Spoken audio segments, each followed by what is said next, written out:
আসসালামু আলাইকুম। আশা করি সবাই ভালো আছেন। আজ আপনাদের সাথে নতুন একটা প্রোডাক্ট নিয়ে কিছু কথা বলবো। বাংলাদেশের একটা স্টাডিতে দেখা গেছে যে বাংলাদেশে প্রায় 50% মানুষ প্রতিদিনের খাদ্য তালিকায় যে পরিমাণ ক্যালসিয়াম পায় তা পর্যাপ্ত নয়, যার কারণে অস্টিওপোরোসিস বা হাড় ক্ষয় বা অস্টিওমেলাসিয়া এবং ক্যালসিয়াম ডেফিসিয়েন্সির সহ কিছু সমস্যায় ভুগে থাকেন। এজন্য সম্মানীয় ডাক্তারগণ বিভিন্ন ধরনের ক্যালসিয়াম সাপ্লিমেন্ট প্রেসক্রাইব করে থাকেন।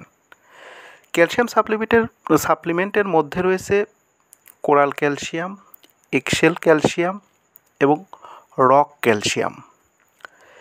কিন্তু এ সকল ক্যালসিয়ামের কিছু লিমিটেশনও রয়েছে, অর্থাৎ কিছু সমস্যা রয়েছে।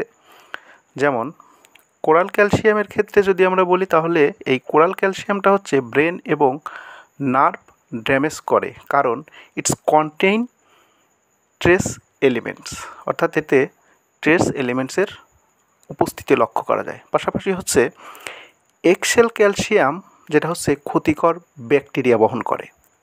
আর থাকলে হচ্ছে রক ক্যালসিয়াম, যেটার বায়োঅ্যাভেবিলিটি খুবই কম।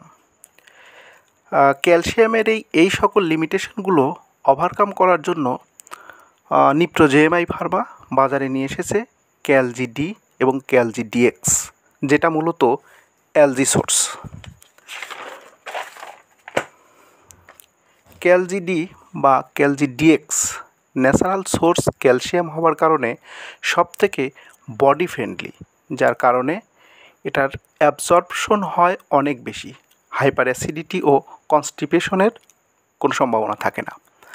পাশাপাশি হচ্ছে ক্যালজি-ডিএক্স ট্যাবলেট অপারডাই ইজেট কোটিং, ফলে পেশেন্ট সহজে গিলতে পারে এবং র ম্যাটেরিয়ালটা হচ্ছে গ্লুটেন ফ্রি হওয়ার কারণে এটার অ্যালার্জিক রিয়াকশনটা হয় না।